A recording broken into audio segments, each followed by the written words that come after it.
بے شک ٹھنڈک کے سامان پورے ہوں، گرمی کے سامان پورے ہوں، راحت کا ہر سامان موجود ہو، خوشبوئیں ہوں، صفائی ہو، ستھرائی ہو، لیکن یہ مچھلی سکون کا ایک سانس بھی نہیں لے پائے گی۔ اس کی فطرت نہیں ہے۔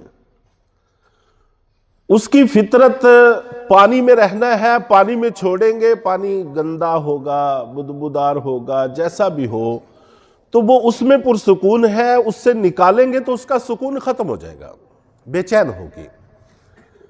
تو اللہ رب العزت نے اپنی محبت ہمارے خمیر میں رکھی ہے، اور یہ فطرت ہے کہ محبوب کے تذکرے سے اس کی یاد سے راحت محسوس ہوتی ہے، اور اس کی یاد سے ہٹنے میں بے چینی ہے، بے قراری ہے۔ چونکہ اللہ نے اپنی محبت ہمارے خمیر میں، ہماری فطرت میں داخل کی ہے، اس لیے اگر ہم چاہتے ہیں کہ ہم پرسکون زندگی جئیں تو پھر اس مالک کا، اس محبوب کا تذکرہ، اس کی یاد، اس کا ذکر، اس کو اپنانا ضروری ہے، وگرنہ بے چینی، بے قراری ہے۔ چنانچہ ہم دنیا کے اندر اتنے مگن ہوتے چلے جا رہے ہیں، اتنے مگن ہوتے چلے جا رہے ہیں کہ آخرت کو یکسر بھول چکے۔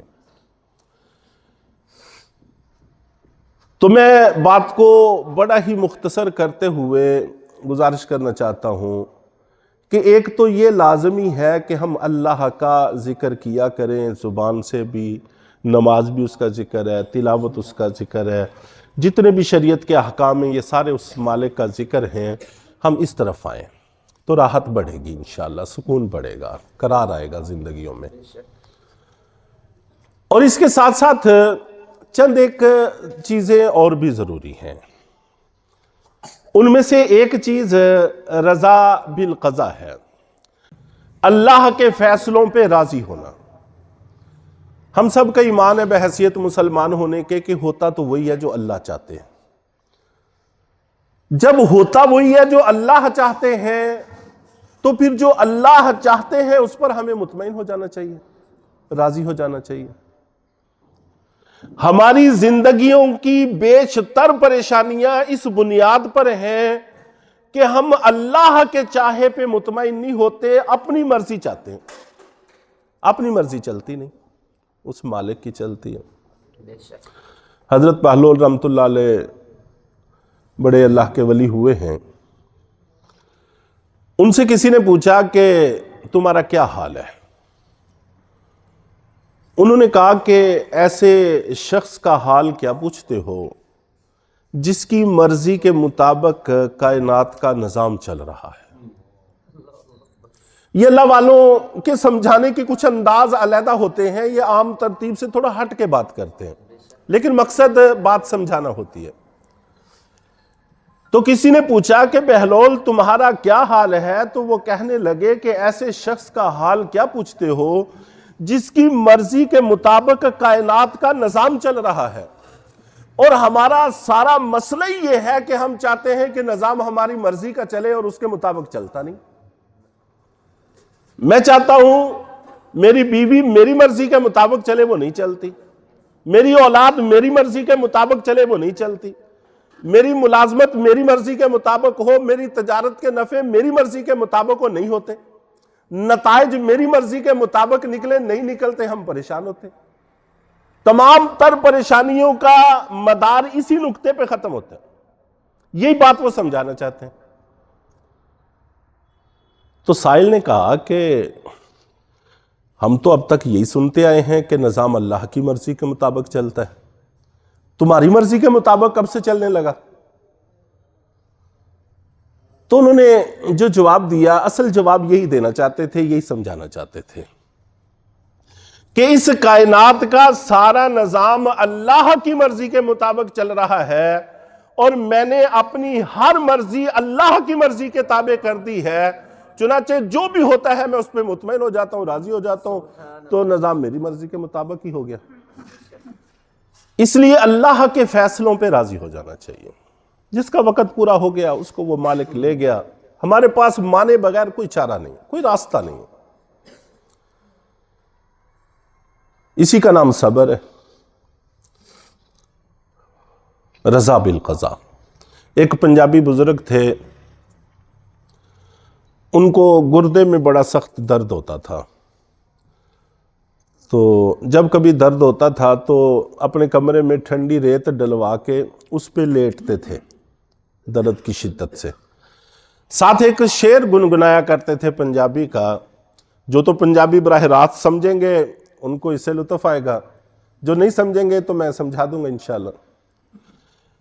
لطف سجن دم بدم، سجن سے مراد اللہ کی ذات ہے، ان اللہ والوں کے سجن اللہ ہی ہوتے ہیں، اور ہمارے سجن ہم اور آپ ہیں۔ لطف سجن دم بدم، قہر سجن گاہ گاہ، ایویں سجن واہ واہ تے اویں سجن واہ واہ، کہ لطف تو اے مالک آپ کی طرف سے نعمتیں تو ہر وقت موسلادھار بارش کی طرح برس رہی ہیں۔ پریشانی کبھی کبھار آتی ہے، لیکن اگر آپ کے ہاتھوں سے نعمت ملے گی تو ہم اس کو بھی آپ کا تحفہ سمجھیں گے، اگر کوئی پریشانی آئے گی تو اس کو بھی آپ ہی کا تحفہ سمجھیں گے۔ اسی کو رضا بالقضاء کہتے ہیں۔ جو ادھر سے فیصلہ ہو گیا بس ہم نے مان لیا، ہم اس پہ راضی ہو گئے، مطمئن ہو گئے، اس کے بغیر چارہ ہی نہیں۔ شاہ دولہ بڑے معروف اور مشہور بزرگ ہوئے ہیں، ان کی بستی دریا کے کنارے پر تھی۔ ایک دفعہ دریا بہت زیادہ جوش میں آ گیا، پانی کناروں تک پہنچ گیا، قریب تھا کہ بستی بہہ جائے۔ لوگ ان کے پاس حاضر ہوئے کہ حضرت دعا کریں اللہ تعالیٰ کرم فرمائے۔ تو انہوں نے کہا کہ ٹھیک ہے، مٹی اکھاڑنے والے آلات ساتھ لو، میرے ساتھ چلو۔ لوگ ساتھ چلے گئے، دریا کا کنارہ اکھاڑنے کا حکم دیا کہ یہ دریا کا کنارہ اکھاڑو۔ لوگوں نے کہا کہ حضرت کیا ہو گیا ہے آپ کو؟ ایسے تو بستی اگر کل ڈوبنی ہے تو آج ہی ڈوبے گی۔ تو فرمانے لگے کہ اگر مجھ سے دعا کروانا چاہتے ہو تو پھر وہی کرنا ہوگا جو میں کہہ رہا ہوں، اس لیے کہ جدھر مولا ادھر شاہ دولہ۔ اگر مولا ڈبو کے راضی ہے تو ہم ڈوب کے راضی ہیں، اگر وہ بچا کے راضی ہے تو پھر ہم بچ کے راضی ہیں۔ چنانچہ جیسے ہی لوگوں نے اکھاڑنا شروع کیا، تاریخ شاہد ہے کہ پانی بیٹھنا شروع ہو گیا اور اپنی جگہ پہ، اپنی سطح پہ آ گیا۔ تو بہرحال میں کہنا یہ چاہتا ہوں کہ رضا بالقضاء بہت بڑی چیز ہے، اللہ کے فیصلوں پہ راضی ہو جانا، اور نظر ہماری نعمتوں پہ رہنی چاہیے۔ یہ آخری بات عرض کر کے میں انشاءاللہ بات کو ختم کر دیتا ہوں۔ باتیں تو ختم ہی نہیں ہوتی، مقصد عمل ہوتا ہے۔ ایک تو اللہ کا ذکر، اس کو اپنا لینا چاہیے، عادت بنا لینی چاہیے۔ دوسرے نمبر پر اللہ کے فیصلوں پہ راضی ہونے کی کوشش کرنی چاہیے، بس جو اس مالک نے کر دیا ٹھیک ہے۔ تیسرے نمبر پر ہماری نظر اللہ کی طرف سے عطا ہونے والی نعمتوں پہ رہنی چاہیے۔ کبھی کوئی دشواری، کوئی خلاف طبع، کوئی ایسی چیز پیش آ جاتی ہے، اس کو زیادہ اہمیت نہیں دینی چاہیے، نظر انداز کرنا چاہیے۔ صبر شکر اسی چیز کو کہتے ہیں۔ حضرت لقمان حکیم، قرآن پاک میں بھی ان کا تذکرہ ہے، سورہ لقمان انہی کے نام پہ ہے۔ بڑے دانشمند تھے، بڑی دانائی اللہ نے ان کو عطا کی تھی۔ یہ حبشی بھی تھے اور کسی آدمی کے غلام تھے۔ ان کی دانش مندی کی وجہ سے وہ ان سے بڑی محبت کرتا تھا، بڑا ان کا احترام کرتا تھا، اور چیزیں لا کے اپنے ہاتھوں سے ان کو کھلایا کرتا تھا۔ ایک دفعہ یہ جو دیہاتوں کے لوگ اگر وقت گزرا ہو وہ زیادہ اچھے طریقے سے سمجھتے ہوں گے، ایک تو خربوزہ ہے جیسے ہمارے ہاں بکتا ہے، اسی کے ساتھ والی ایک چیز ککڑی ہوتی ہے، وہ بسا اوقات کڑوی بھی نکل آتی ہے، اور بسا اوقات اتنی شدید کڑوی ہوتی ہے کہ اس کا منہ سے گزارنا بھی مشکل ہو جاتا ہے۔ ایک دفعہ لقمان حکیم کا آقا وہ ککڑی لے کے آیا اور آ کے کاٹ کاٹ کے اس کی کاشیں، اس کے ٹکڑے لقمان حکیم کو دینے لگا، اور یہ اس کو مزے سے کھانے لگے، کھاتے رہے۔ آخری جب ٹکڑا بچا تو اس کو مالک نے اپنے منہ میں رکھا تو وہ اتنا کڑوا تھا کہ منہ سے گزارنا مشکل ہو گیا، اور کتابوں میں لکھا ہے کہ اتنا کڑوا تھا کہ منہ میں رکھتے ہی منہ میں آبلہ سا پڑ گیا، جس کو ہم پنجابی میں چھالا بڑھنا کہتے ہیں۔ تو مالک نے ناراض ہو کے کہا کہ اللہ کے بندے، یہ اتنا کڑوا تھا تو تم بتا دیتے تم پورا ہی کھا گئے ہو. میرے لیے ایک لقمہ گزارنا مشکل ہے، تم پورا کھا گئے ہو.